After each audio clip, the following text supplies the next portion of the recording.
All right.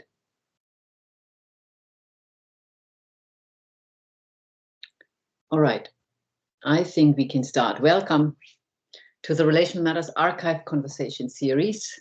It's great to be back again, moving through this second season of this archive in this spring, early summer.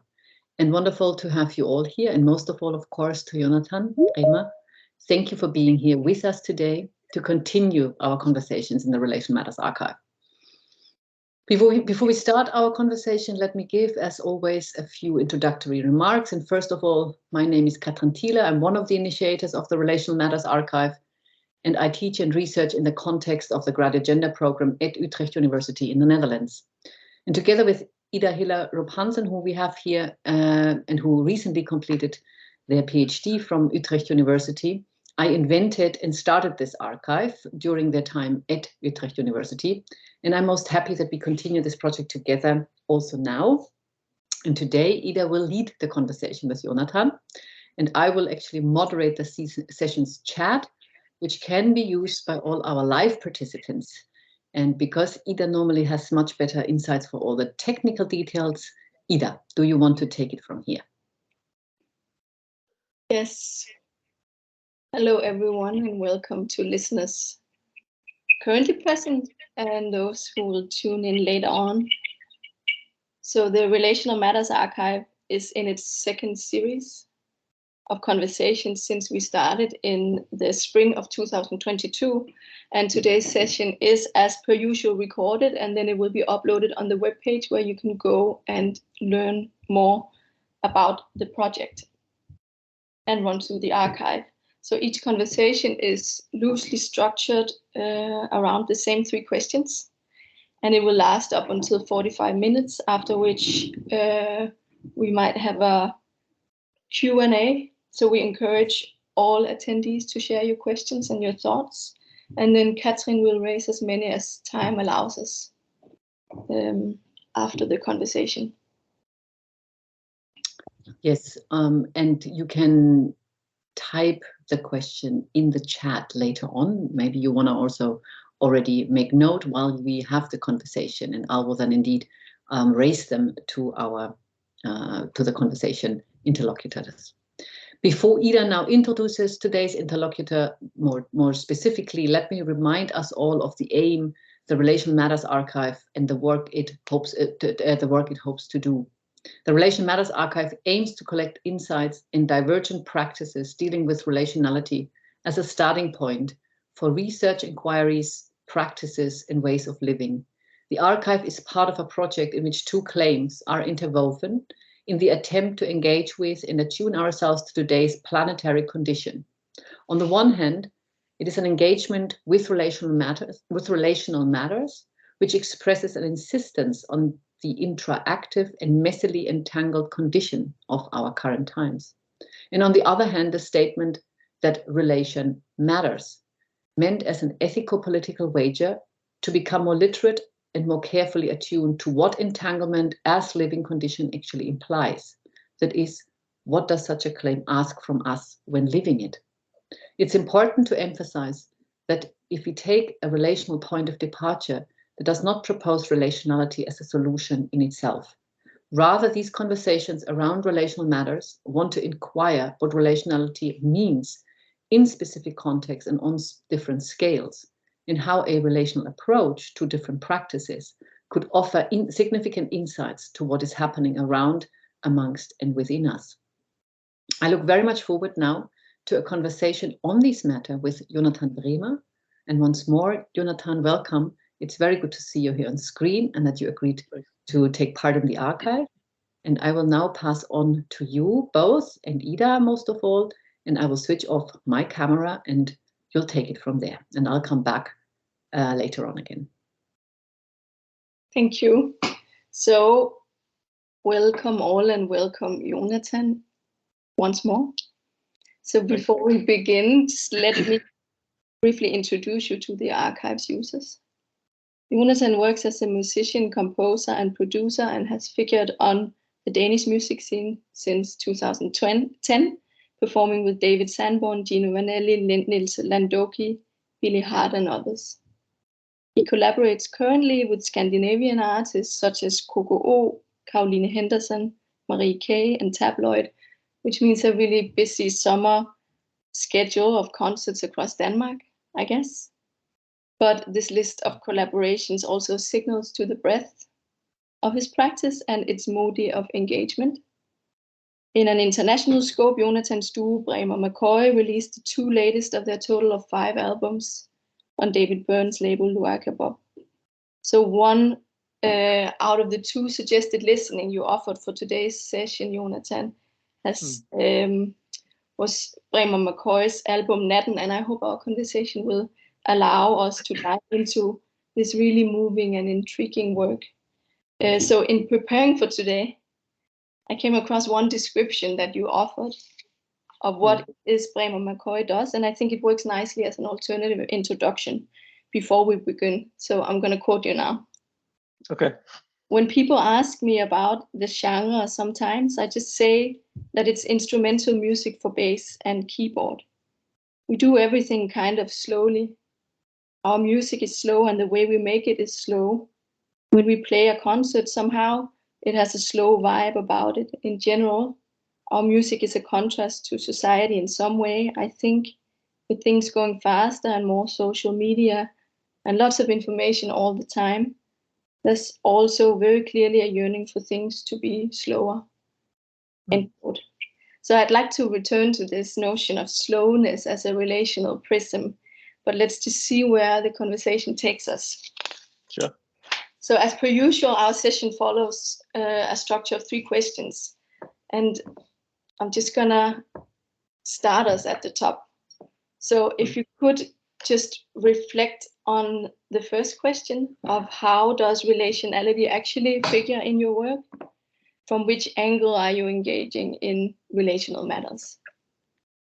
Sure.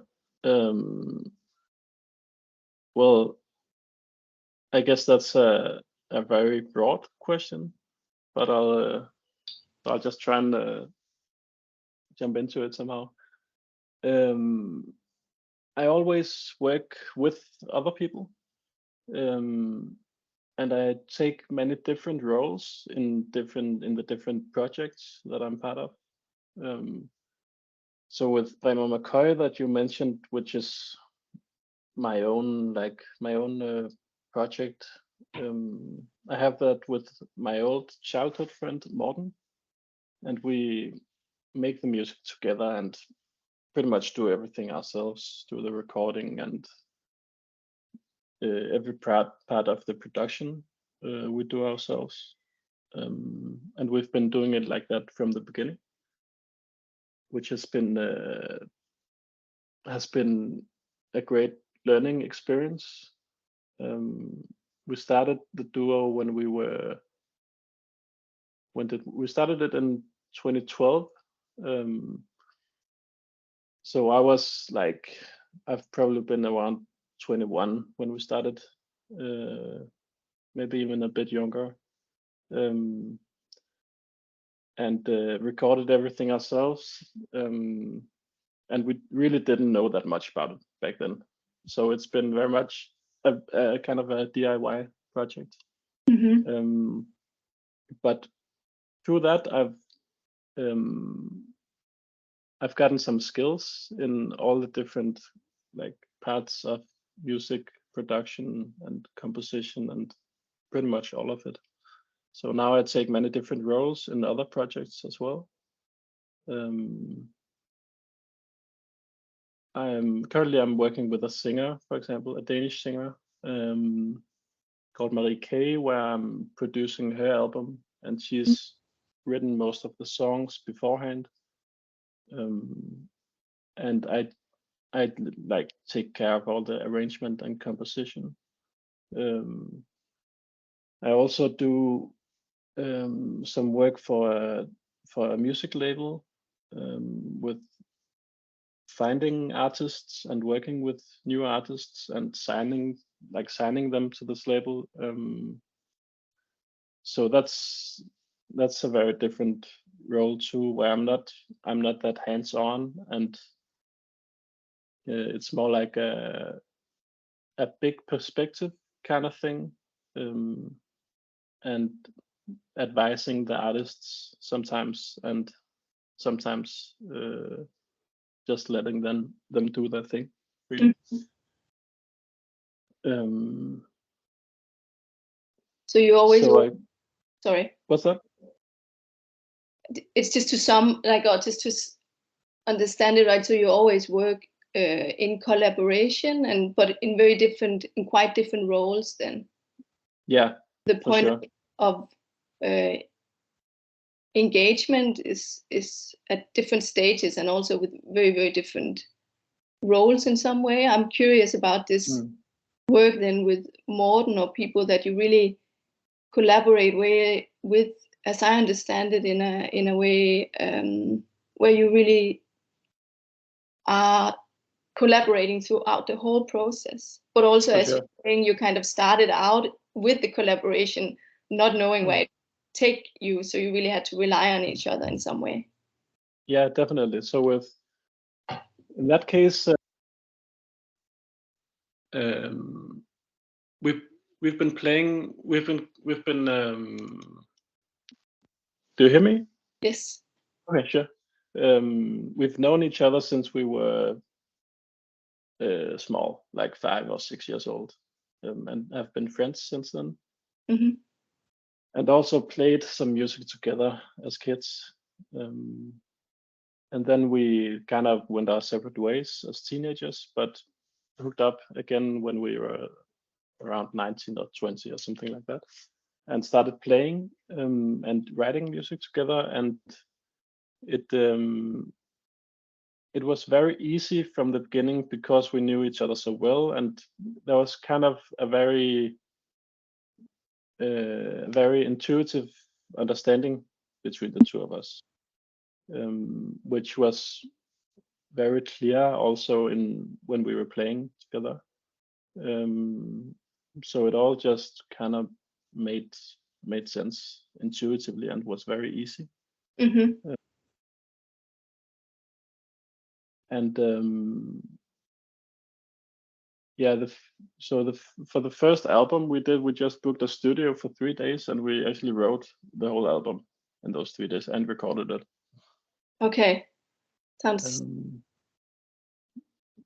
Yeah, so that was like really a state of flow, you could say. And something that we've been what can you say, exploring a lot in our music and in playing together, Morten and I, has been like this sense of communication in music, you can say, because it's instrumental music, and we have a lot of we use a lot of improvisation as well,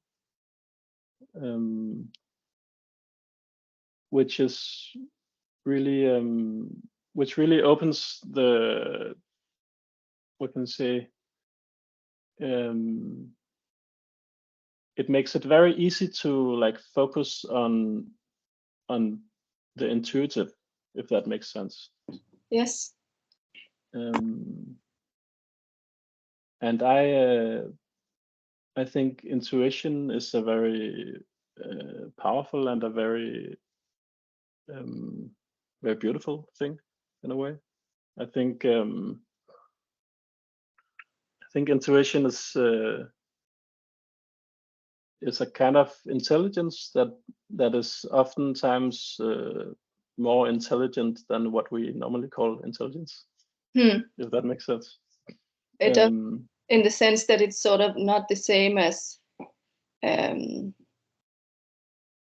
intellectuality or rationality or those terms, but it sort of operates in a different register. Yeah, exactly. And sometimes, I think oftentimes when playing music and improvising, the mind can really just get in the way of things. Okay, so I want to put a pin in this and then return to that, because it's a very interesting idea. So if I forget, remind me. But I did Sure. want to also ask you under this first question, then, that at some, like the way that you work or choose to work in collaboration now in these different roles, you can say, as a composer, as a musician, as a producer. Is that sort of a hard turn, or quite different from the way, hard turn away from the way you were initially trained as a musician? Well, I think probably yes and no, because I came from like a kind of old-fashioned music training background. Yep. I studied with an old Danish bass legend called Bo Steve, who is very old school, and he played with a lot of in the 60s, a lot of great American jazz musicians moved to Copenhagen and lived here and played here, and he played with a lot of them. So he was like really brought up in that tradition. And he also studied some classical European music. So his style of teaching was very old school. Like I had to learn a lot of different specific things, and there was a right way and a wrong way to do it. And if I didn't practice, then he got really mad at me. And and that was really good for me, because it really just he was super passionate about music and about my learning too, and he saw some talent in me. So I think he really like took me under his wing in a way. Yeah. And really believed in me. Yeah. But then it's which inspired me a lot. I can imagine. And made me want to really like make the most out of it in a way. Yes. No, I can imagine what different. So that's kind of that was kind of my starting point in a way. But I think I've always, at the same time, I've always seen music as just music in a way, and I've always liked all different kinds of music. And I've always found it kind of boring to just like to only work with one kind of music, or to only work with music in one way. Yes. Yeah. Okay, so just we will continue on that track, but I'm gonna have to, in terms of time, actually move us towards the second question. Sure. But I'm sure we will get back to this. Sure. So along these lines, then, of collaboration and relationality, or this way of approaching your practice. The second question is, which methodological shifts do you see emerging from enacting a relational approach in your artistic practice? And this might feel like a similar, like you just go ahead and continue what you were saying. Yeah. That you were saying that Can you repeat the question? Yeah, so what kind of methodological shifts do you see emerging from enacting this relational approach, or let's say this kind of collaboration? And I think we ended the first question where you were talking about how you also found it boring in some way to work with music in just one way, or sort of maybe Sure. Wanting to, I don't know, expand your practice beyond the way, the more classical way that you had been trained. Yeah, for sure. So I guess for me it's all just about working with people, really, and of course you have to do that in a different way with different people, and I like to. I think there are some similarities with playing improvised music, that you really have to go into it with really have to go into an improvisation with an open mind and without expectations. Because I guess the moment you have an idea of your improvisation having to be a certain way, it's not really an improvisation anymore. Yeah, or maybe what you're also saying before about intuition, or it sort of closes off some avenues that could be open if you kind of lean into it. Yeah, absolutely. Yeah, absolutely. And my experience is that the moment you start thinking too much about, or maybe at all, about the improvisation, it becomes like kind of a construct. And at that point, you just lose some of the emotional value to it. It's not as it's kind of not as direct a communication, I think, at an emotional level, at least. Yeah. Yeah, that's an interesting, I mean, in thinking about methodological shifts, it's like I might suffer from a lack of proper vocabulary here, but like shifting from sort of performing or doing music as something you can do according to a specific standard or convention set out, and then it becomes being sort of an exercise in a tuning and sort of following the flow, effective and letting go. Yes, as well, I think. That's an what's that? No, do elaborate. I'm curious. No, just and really a practice in letting go of expectations and ideas of it having to be a certain way. Yes. Yeah. But do you find that you usually come into, there has to be somewhat of a balance, I guess, between those things. You come in with an idea, an expectation, and then in some way, in order for something to happen relationally, or like for something to grow, you have to sort of be loose around that, or allow it also sort of allow that idea to change maybe, and maybe disappear altogether or become something completely different, or for sure. So of course we use a lot of improvisation in our music, but there's also much of it is also composed to some degree, at least. So in that way, you can say that we always come into it with an idea, like we've written this tune and now we're going to play the tune. So there is a framework, but it is I think still playing that song and knowing the framework, it's there's like some kind of energy to not having not being too specific about how it should be. Because if you play it the same way all the time, then it's not really gonna be as authentic in a way. And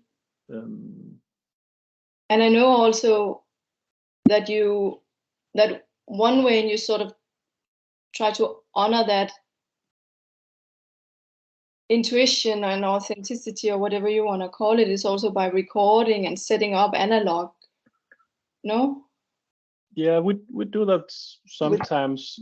I think the most important thing in regard to that is that when we work on an album, we always, even in the writing process, we're gonna set up the mics and everything and record all of it, really. Because it can be very hard to recreate a a feeling. So when, sometimes when we write a song, that's the take that makes it on the record. The 'Cause first thing you do. the first playthrough really.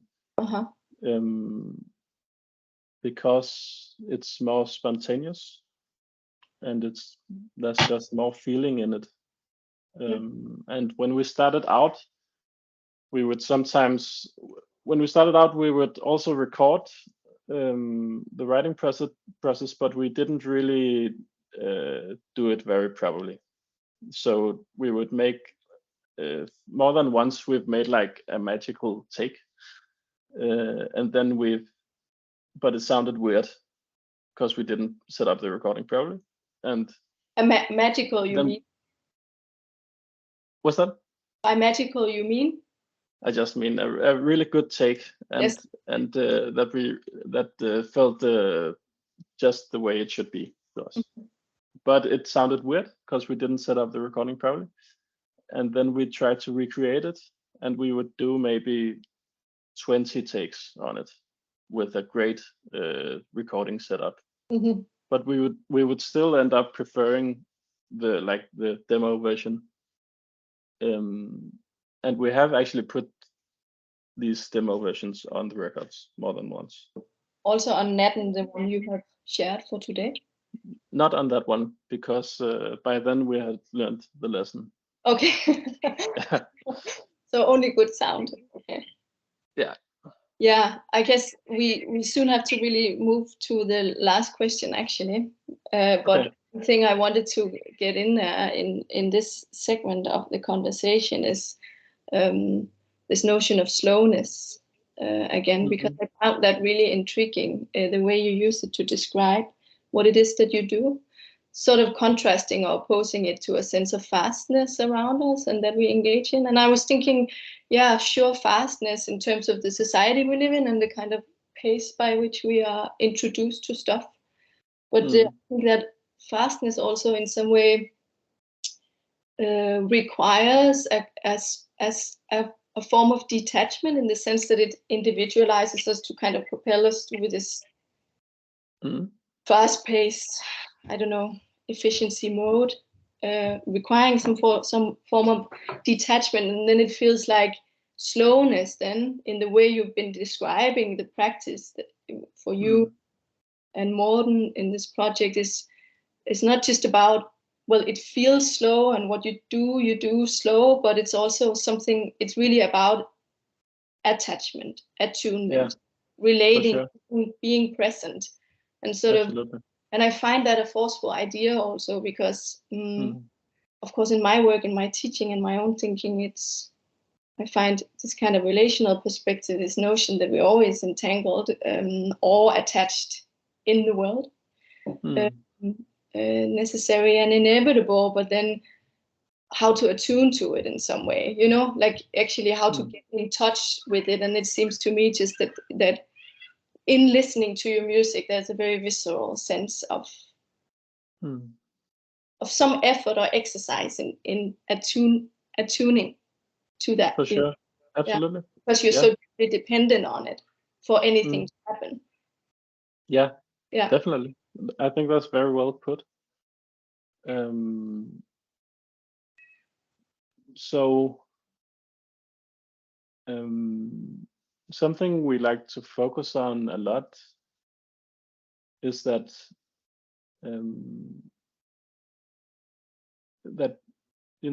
there's a feeling in our music that when performing it, that we like, there's a feeling that we make a common space. It's like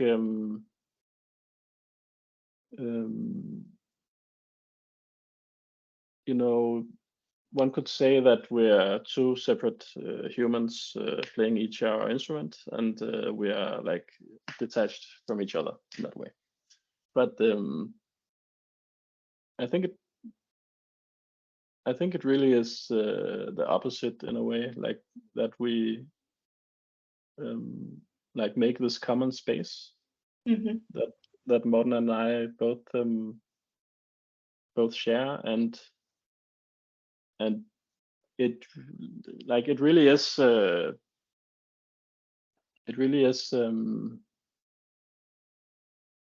can you say, it really is like a shared thing.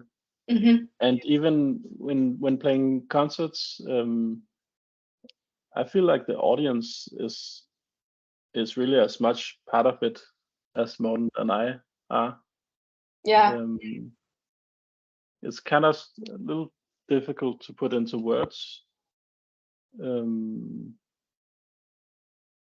but it's even though it's not what can you say, it's not an object that we're creating it, but that we're creating, it's not something you can like see or feel. It just feels like it's just as real.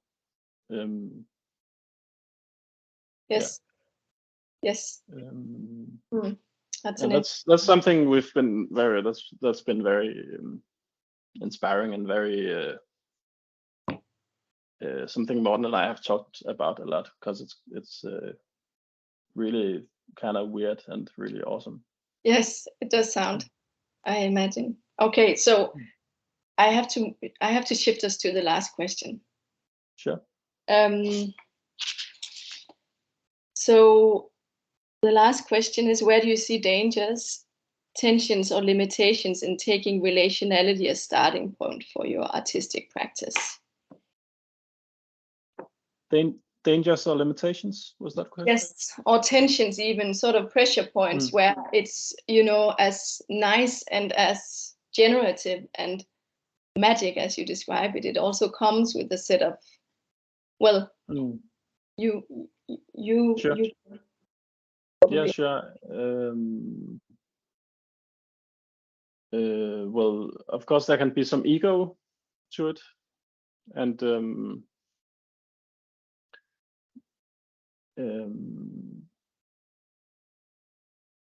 if people want different things, basically, that can make it, yeah, that just makes it very hard or impossible.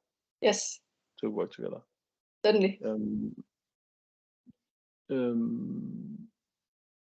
I guess there's a limitation in that you have to, like, if I have an idea and I'm working with someone else, I kind of have to get them along. I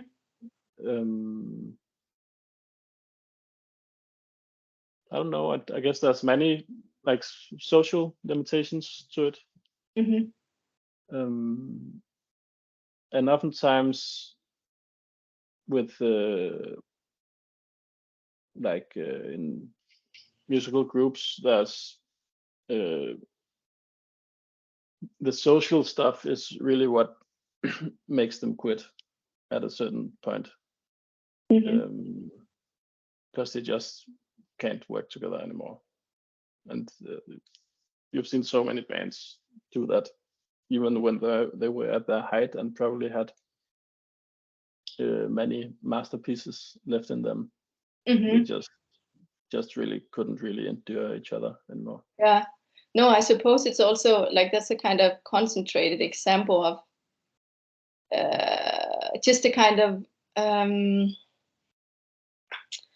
you said the demands that other people the demands other people place on us in very banal, also more substantial ways, the very sort of tricky task of existing relationally. Of course, that is the particular pressure if you have to produce something together. Absolutely. You collaborate for a particular end, but it also feels quite universal in some way, Yeah, definitely. Yeah, and it makes sense that you would feel those sort of pressures heightened in collaborations like that. But I was thinking also would love to talk a little bit more about suggested listenings.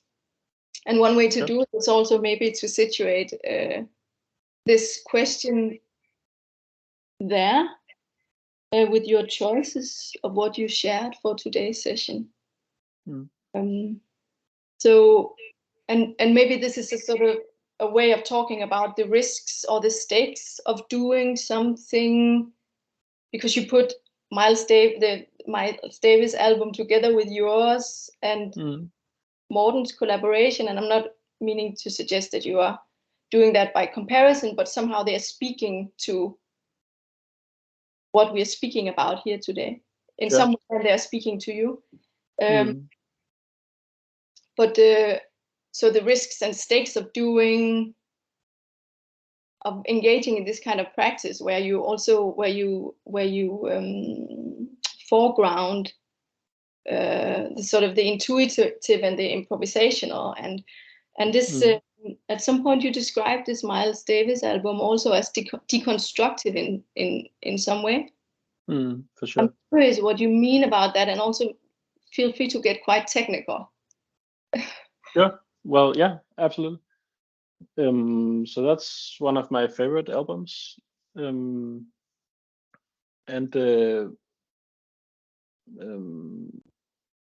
Miles Davis started out playing bebop, which is like it's based on jazz standards, which are old popular American songs, and many of them are from Broadway shows from the 20s and 30s.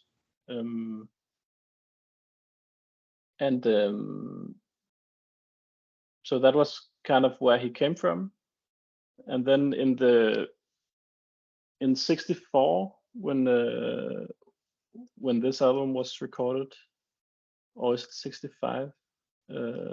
Anyways, in the '60s, he was still playing standards, but he had like he was playing it so differently that it can really be hard to recognize any of the songs.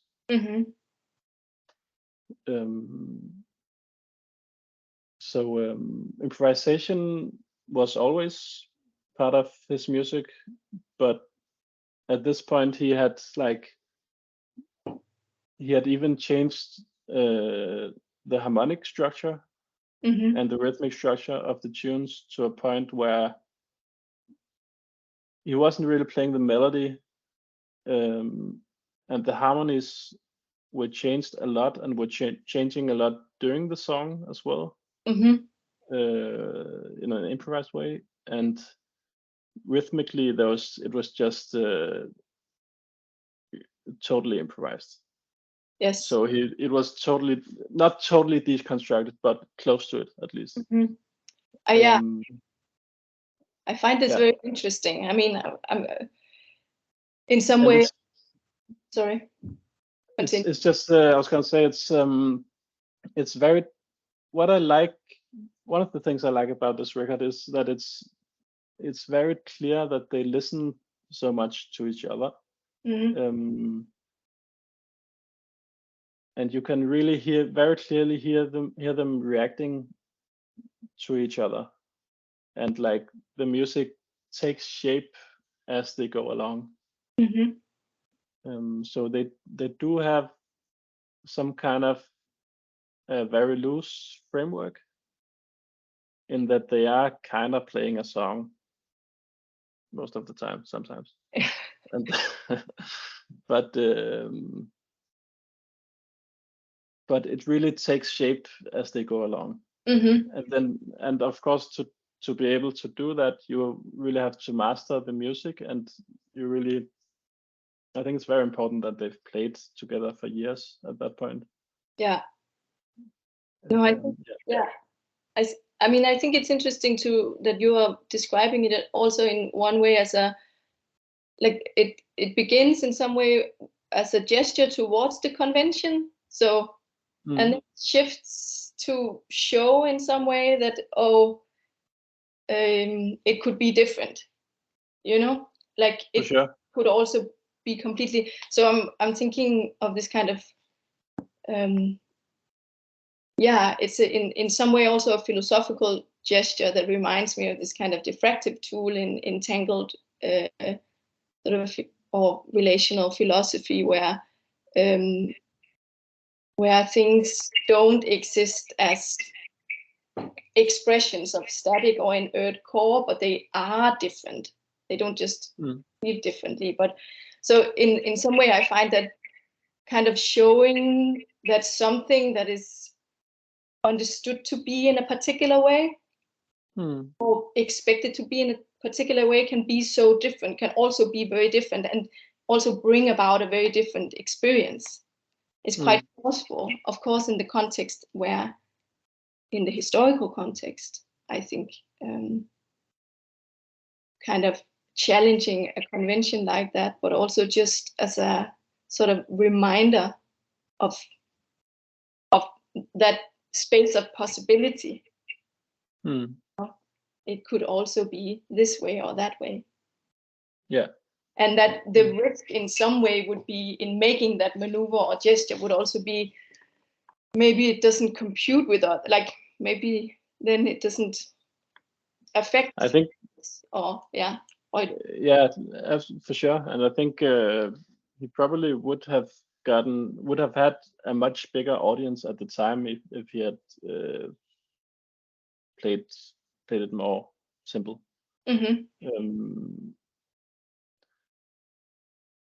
So I guess that's a risk too.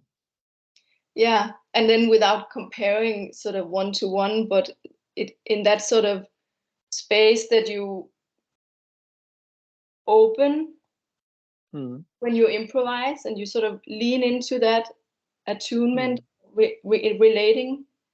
I'm thinking with this example that you offer, but also with your own music, you are opening the very possibility of creativity or creating something, but you also maybe that won't happen, or maybe that won't absolutely affect. Yeah, definitely. And you do take a risk in a way, also in not having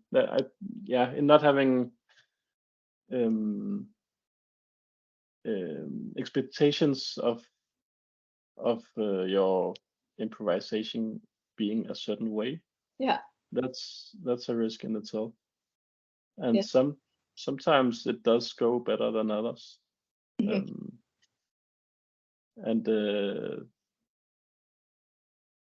there are some weird live albums from that period as well. Yes. But I think that's the risk you have to take. Certainly. Well, maybe on that note of the possible, that's I think we have to wrap up. So I would invite Katrin back in. Thank you so much, Jonathan. We're not exactly done. We will just be now seeing if anyone has any additional questions. Sure. Yes. Can you hear me? Yes. Yeah. Wonderful. Thank you so much. I would love to receive, of course, questions in the chat if some people want to further engage with what Ida and Jonathan have spoken about. Until that happens, I'm very happy to fill a bit of space and ask a question, because I think what I learned very much about your engagement with the matters that we are having in this archive is you spoke a lot about improvisation and how that is a relational.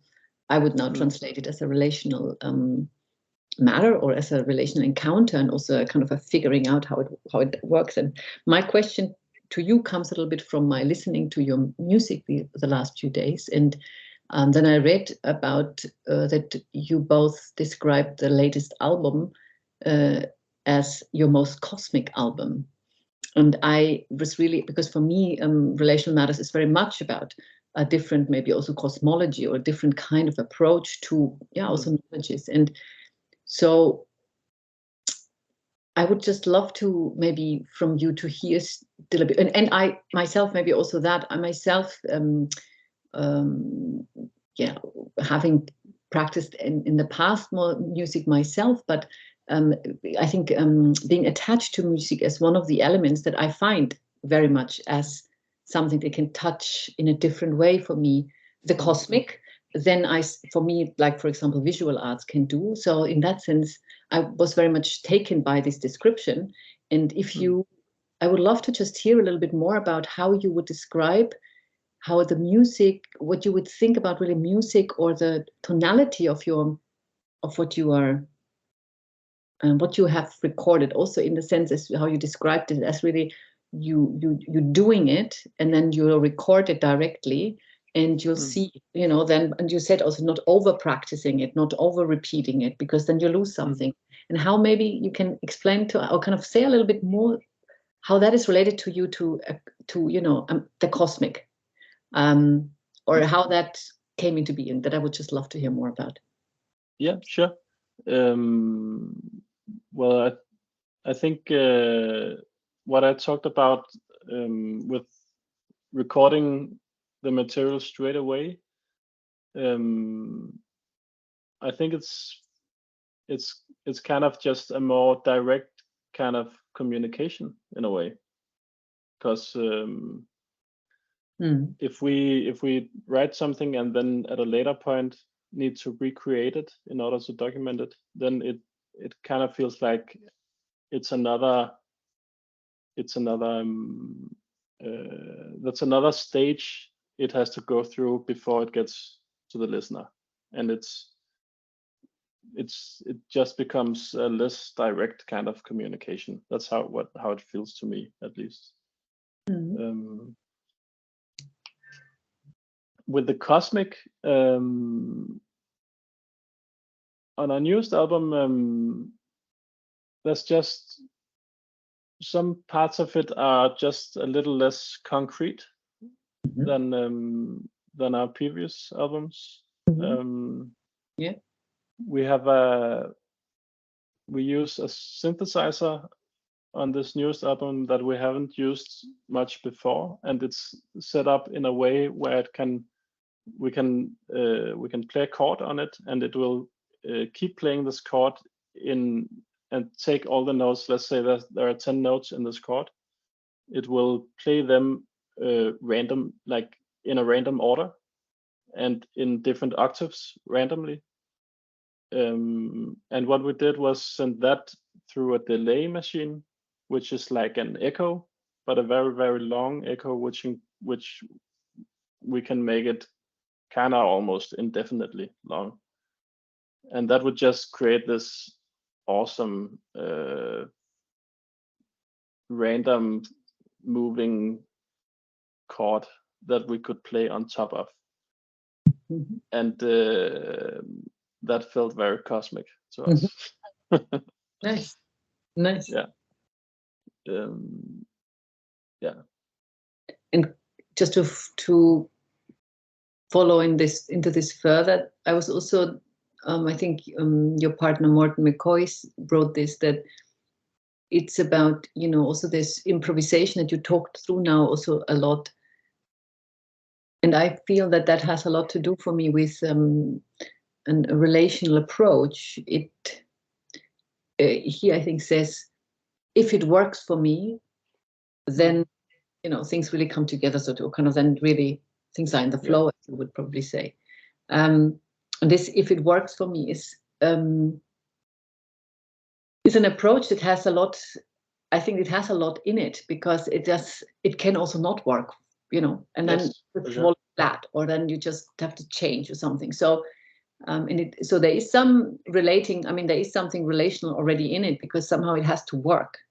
Can you tell us? Can you find a few more words to that? What this is? I think you are speaking to each other also. I think with piano and bass. Sure. It's probably, maybe it's a little like a conversation. One day you can have the most interesting conversation with a person, and then you can talk to the same person the next day, and there's just not much there.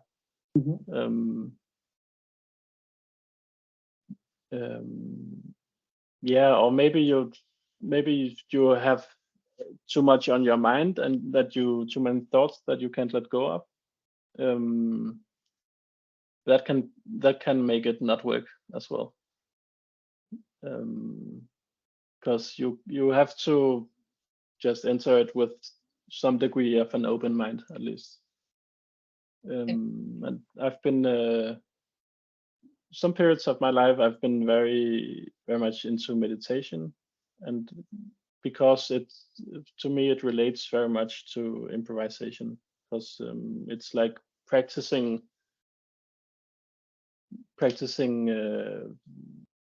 to not have expectations and practicing to like just see what happens, really.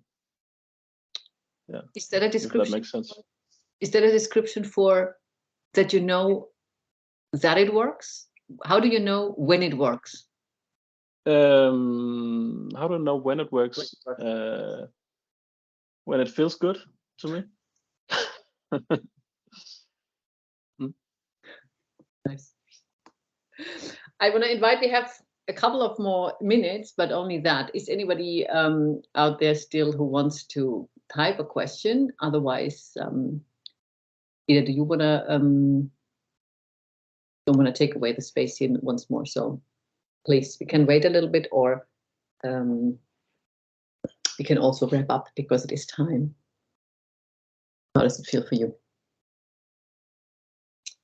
No, I think let's wait a minute just to see if anyone feels they want to share anything. Otherwise, I think it's wrap up. It's of course it's a slightly different métier we are discussing today. It's really for us a new approach, a new thing also to have a musician speaking about their works in the archive. So this is really very, very interesting to hear how you. It definitely is. It's intriguing with a completely different vocabulary. Yeah, but I think the improvisation and the question of communication and the question of how you see a direct, the directness. I mean, there is a lot of resonating in the things that we think about maybe in the more academic ways. Here's Sophie Wittex, who says, "I just want to thank Jonathan for sharing his experience. I enjoyed listening." Thank you, Sophie. And thanks. Nice to have you. And maybe then we can wrap up. That I also want to thank both of you for doing this conversation, but most of all, of course, Jonathan, and for all of you who are still here for listening with us. This was the third session, I think, in our second season, but there will be definitely one more in early July. We are already preparing for that, and we ask everybody, of course, to stay tuned again to our announcements that you'll receive then soon. And for the session, it will be recorded. It is recorded, and in about a week, it will be up on our website. I really want to thank you once more, Jonathan and Ida, for sharing this your approach from music into relationality, and thank you all for being here with us. I would like to now ask all attendees to say goodbye and leave, so to speak, because only when everybody has left the space we can stop the recording and can officially conclude the session. Thank you very much for being here, and I already look forward to what's to come next in the Relational Matters Archive.